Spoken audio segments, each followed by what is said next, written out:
GM Vidyaniketan Public School, shaping minds of the future. Founded in 2005 under the aegis of GM Education Trust, we are affiliated to the CBSE Board, New Delhi. We house over 3,000 students and 300 staff at our institution. Well-equipped classrooms with digital learning facilities, a highly dedicated and experienced faculty team, state-of-the-art learning facilities, and hosts of engaging co-curricular activities are designed to allow our children to unlock their hidden potential. We strive to inculcate the spirit of sportsmanship and perseverance in every child. A diligent sports curriculum involves a variety of indoor and outdoor games. GM Vidyaniketan Public School. Children of today, world citizens of tomorrow.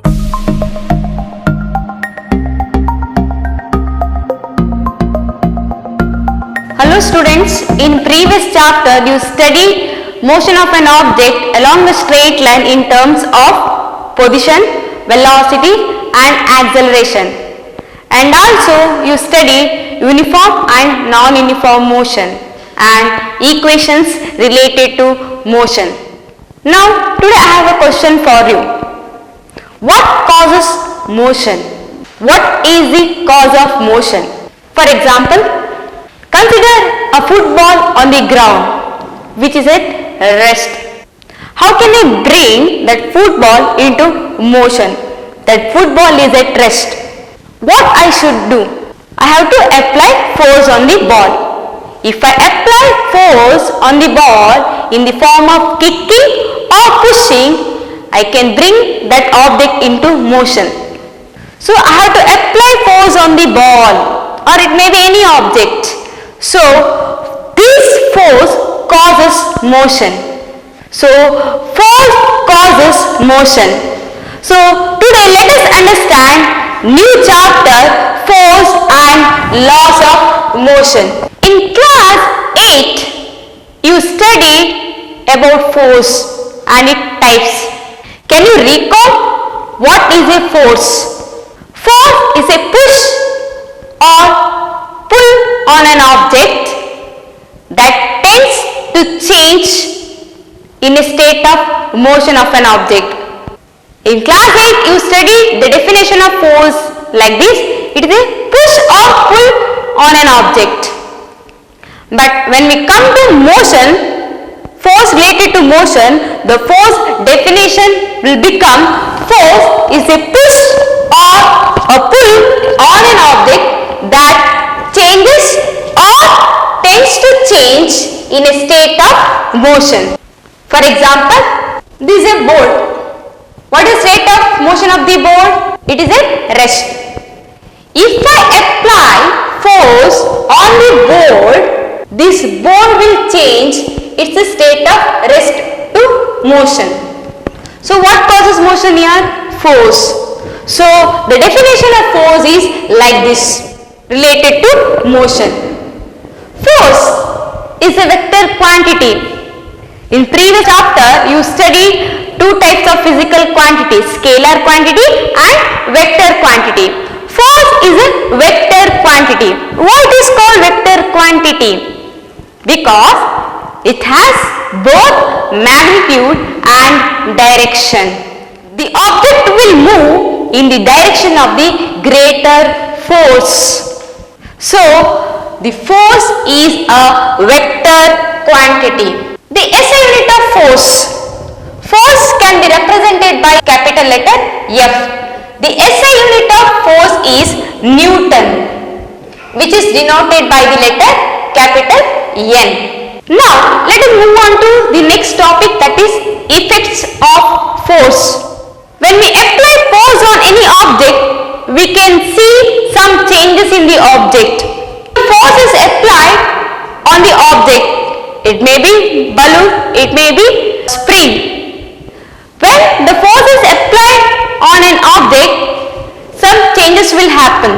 Can you list that changes which you studied in class 8? That is called effects of force. 1. Force can change the state of position of an object. It means that force helps to stop a moving object, or force can move the object which is at rest. Next, changes. Force can change the size and shape of an object. When we apply force on object, the size and shape will change. For example, that is squeezing lemon. When you squeeze lemon, the shape of the lemon will change. And stretching rubber band, stretching spring, pressing balloon. These are the example in which we can see the change in the shape or size of an object. Next, force can change speed and direction of an object. This we can see in sports. For example, cricket. You are familiar with cricket. If the batsman applies greater force, the speed of the ball will increases. Like that only, the fielder will stop that ball. The direction changes. Even in football, even in hockey also we can say.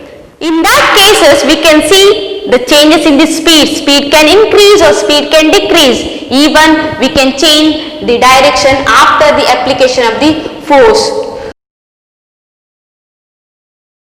So these are the changes we observe after the application of force. Next topic, balanced and unbalanced force. Balanced force, in the name only it is there, the forces which are in balance. Means forces are equal in their magnitude and opposite to each other. Such forces are called as balanced force. For example, there is an object. On this object, two forces are acting in opposite direction which are equal in their magnitude. Means here one force is acting, the magnitude of the force is 10 Newton. One more force is acting having the same magnitude but in the opposite direction. Such forces are called as balanced force. Remember, if forces which are equal in their magnitude but they are not acting in opposite direction, such forces are not called balanced force. For example, this here 10 Newton force, 10 Newton force, both are equal in the magnitude but they are not acting in the opposite direction, in the same direction. Such forces are not called balanced force, not balanced. Balanced force does not change state of rest or state of motion of an object. Next, unbalanced force. Force which are not equal in their magnitude. Forces, they are not equal in their magnitude. Such forces are called as unbalanced forces. I have given example here. Object, two forces are acting in the opposite direction, but the magnitude of these two forces are not equal. In the left hand side, it is 10 Newton and right hand side it is 5 Newton. Both are acting in the opposite direction but magnitude is not same. Such forces are called as unbalanced force. This unbalanced force change the state of motion of an object. It helps to move the object in the direction of the greater force. Again I will repeat, it helps to change the motion of an object in the direction of the greater force. For example, here 10 Newton force is applied in this direction and 5 Newton of force is applied in the opposite direction. So here we can see the changes in the motion of the object. Object can move. In which direction the object will move? Object will move in the greater force direction. Means here greater force is 10 Newton, so object will move in the same direction. In the same direction the object will move because here greater force is applied. Remember, here in the balanced force net resultant force is 0. But here in the unbalanced force net resultant force is not equal to 0. Net resultant force, how can we find net resultant force? Left hand side, What is the magnitude of the force? It is 10 Newton. Minus right hand side. What is the magnitude of the force? 10 Newton. 10 minus 10 resultant net force. It is 0. If the net resultant force is 0, then it is said to be balanced force. But in this case, if we minus these two, we will not get 0. So if we did not get 0 as net resultant force, such forces are called as unbalanced force. This balanced force and unbalanced force we can see in our daily life. The good example is tug of war. In tug of war game we can see the balanced or unbalanced force. The two teams will be. If both the teams' forces are equal, it is not possible to judge the game. But among two teams, if the forces are unbalanced, we can judge the winning team. So this is about force in terms of motion, the quantity, SI unit, effects of force, and balanced and unbalanced force. Let us take one more example to understand this. What happens when small children try to push heavy box on a rough floor? If they push with the smaller force, they are not able to move that heavy box. This is because of the frictional force which act in the opposite direction to the motion of the object.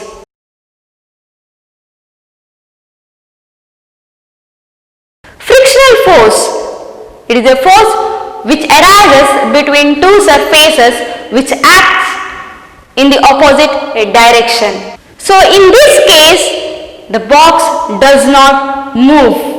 One more example. What happens when we ride bicycle? If we stop pedaling the bicycle, the speed of the bicycle will gradually decreases.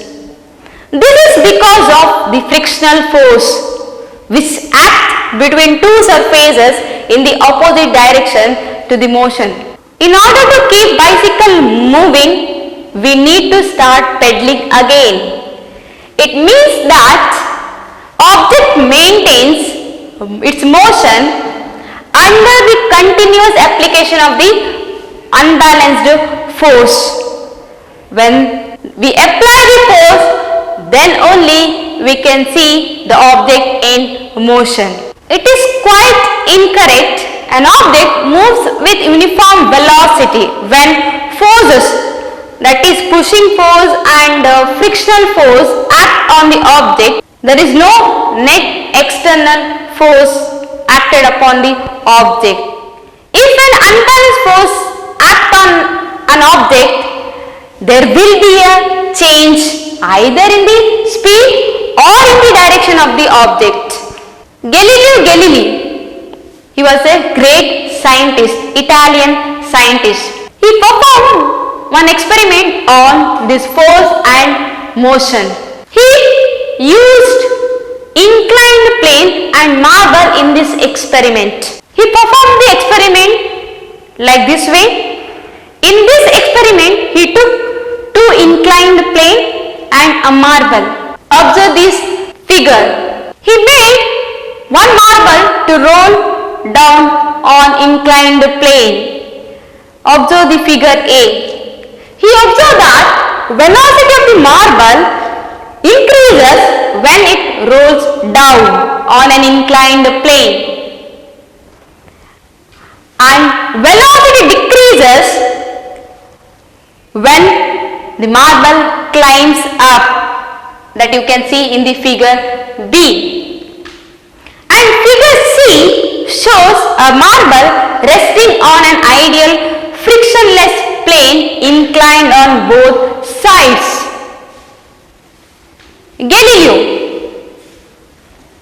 he argued that when the marble is released from the left, it would roll down the slope and go up on the opposite side to the same height from which it was released. If the inclination of the planes on both the sides are equal, then the marble will climb the same distance that it covered while rolling down.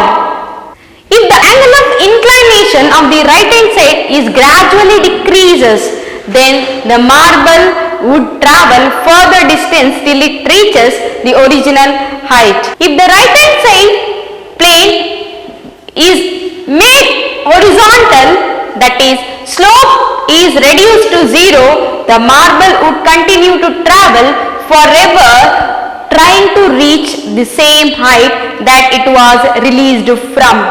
The unbalanced force in this case is zero. It does suggest that an unbalanced force is required to change the motion of an object, but there is no net external force is needed to sustain uniform motion of a body. But in practical situation, it is very difficult to achieve zero balanced force because frictional force arises between two surfaces which acts in the opposite direction to the motion of the body. We can apply grease or oil to reduce the friction in the surface. Sir Isaac Newton, he was a great scientist. He was born in United Kingdom. Newton further studied Galileo's idea on force and motion. He presented three fundamental laws of motion. The first law of motion is stated as an object remains in a state of rest or of uniform motion in a straight line unless compelled to change the state by an applied force. Let us understand this by taking this example. I will consider this object, board, as an object. What is the state of motion of the board? It is at rest. It remains at rest like this. It remains in a state of rest unless there is no force applied on this. Is it right? Yes. When I apply the force, then only this board, it will change its state from rest to motion.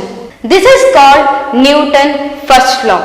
An object remains in a state of rest or of uniform motion. For example, consider a vehicle which is moving at uniform speed. It continues in the same state unless any applied force. If any force is applied on the car does not remain in the uniform speed. Its speed will vary. If the driver applies brake, the speed will decreases. So it does not remain in the same speed. So this is about Newton's first law of motion. Here, board which is at rest. Board which is at rest. So this tendency of the object, the natural tendency of the object is known as inertia. The property of the body which resists to change the state of rest or of uniform motion.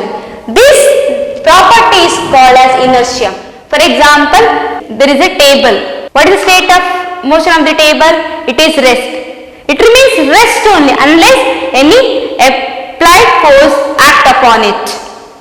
So it is because of the property of the table. Property of the table is called as inertia. Because of the inertia, it remains in the state of rest unless any force is applied on this.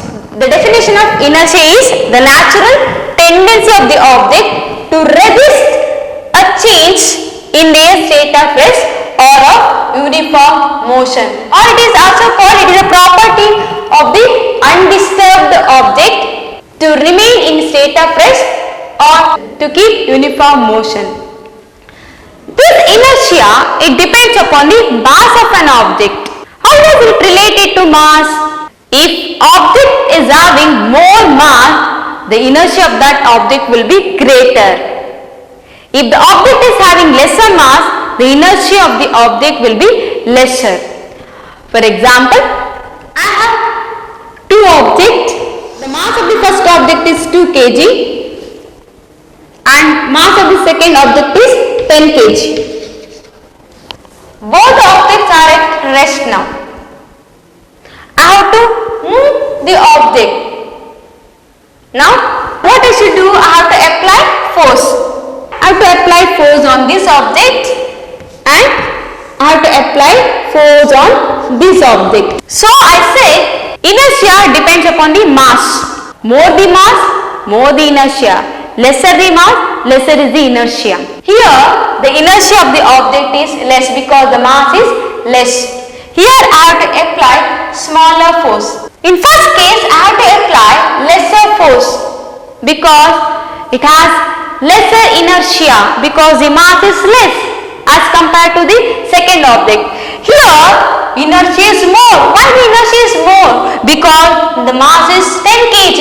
So here I have to apply more force to move that object. So inertia depends upon mass. Therefore mass is the measure of inertia. Now let us take some example that we will come across in our daily life. We have noticed while traveling in any vehicle, if the driver applies sudden brake, we fall forward direction, or when the driver accelerates suddenly from the rest, we fall backward direction. When the driver applies brake, we fall forward direction. When the driver accelerates from the rest, suddenly we fall backward direction. Why this happens? It is because of the inertia. In inertia there are three types: inertia of rest, inertia of motion, inertia of direction. Now I told we fall forward direction in a moving vehicle when the driver applies brake. Why it is? Because the lower body, it will come to rest with the vehicle when the driver applies brake, whereas the upper body, it tends to continue in a state of motion due to the inertia of motion. Again I will repeat why we fall forward direction when a moving bus stops suddenly. The lower body, it will come to rest with the vehicles when the driver applies brake, whereas the upper body, it tends to continue in the state of motion due to the inertia of motion. Next, we fall backward direction when the vehicle starts suddenly. Lower part of our body or lower body, it will continue in the state of motion, whereas the upper body, it remains in the state of rest due to inertia of rest. So we fall backward when the vehicle starts suddenly. Not only in the moving vehicle, even we can see this inertia in our surroundings. For example, when we shake the branch of the tree, the dry leaves fall down. It is because of the inertia. Or the ripe fruits fall down because of the inertia. Why it is so? Why dry leaves or ripe fruits fall down when we shake the branch vigorously? When we shake the branch vigorously, the branch will in a state of motion, whereas the ripe fruit or the dry leaves, that will be at rest, that will remain to continue in the state of rest. So they will fall down. So it is because of the inertia of the rest. Next, when we beat carpet, you know very well in carpet dust particles will be. Why we beat carpet? To remove dust particles in the carpet. When we beat a carpet, the dust particles fall down. It is also because of the inertia. Why? Because we apply force on the carpet. The carpet will move, whereas the dust particle, which will be at state of rest, that will continue in the state of rest. Next, There is one activity, just observe the figure.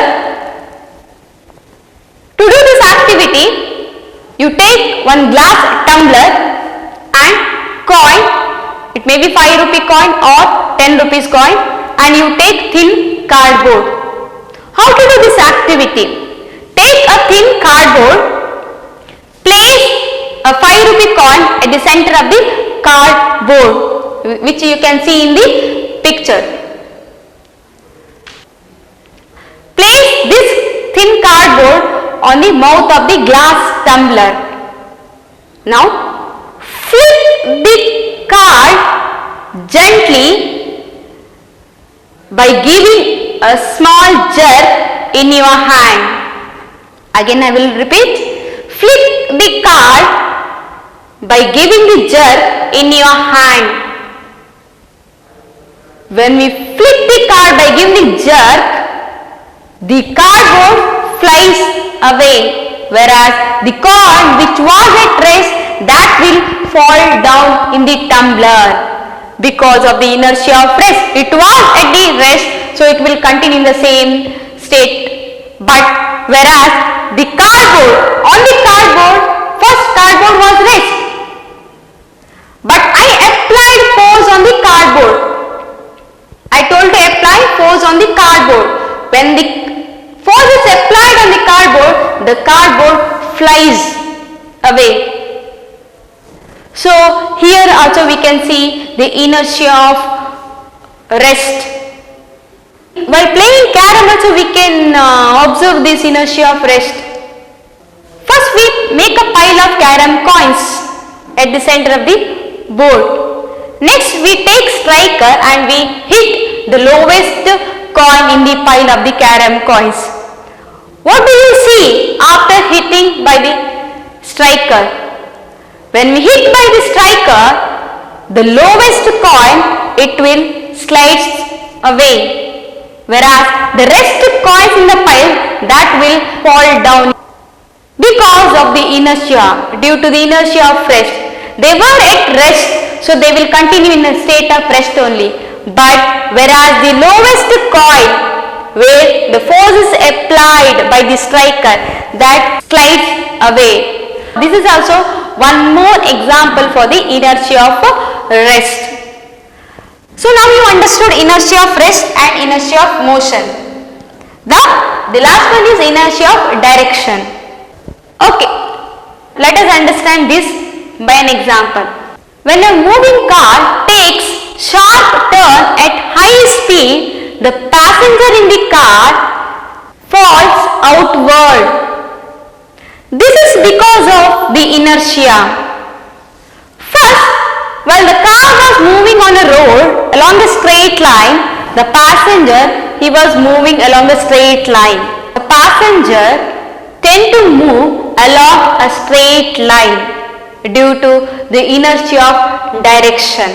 So this is about inertia and types of inertia. So Newton's law of motion is also called as law of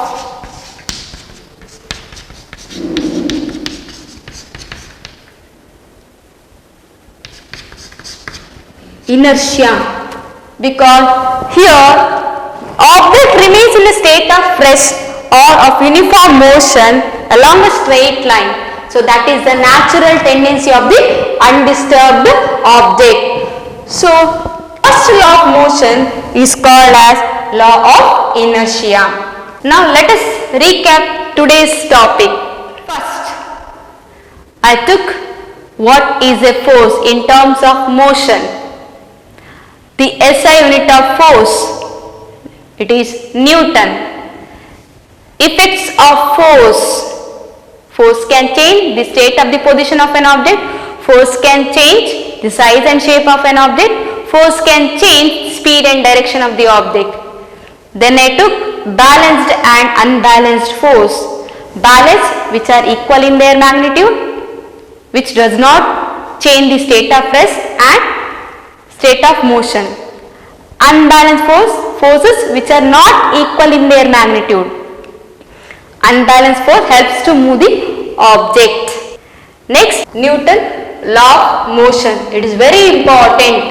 In exam, the question will be asked, state Newton first law of motion. You have to write the proper statement. You cannot write the summary of the statement. You have to write the same statement which is given by the Newton. The question will be like this, state Newton first law of motion, or even they can ask state Newton law of inertia. Next, inertia. It is the property of the object to remain in a state of rest or state of motion.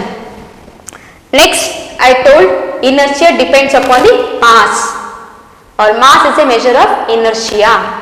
Next, types of inertia. Here I took so many example. Why we fall forward direction, why we fall backward direction when the vehicle accelerates. One more thing, remember, we fall forward direction. So, safety belts are worn to prevent collision with the front panels after the application of the brakes. Very important. Next, I told the types of inertia. So, now you take homework, write the answer for these questions and bring it after reopening. First question, what is force? Second question, what are balanced and unbalanced forces? Third question, define inertia, write its types. Fourth one, why do dry leaves fall down when the branch is shaken vigorously? So these are the homeworks. Write and come answer for these questions. Thank you.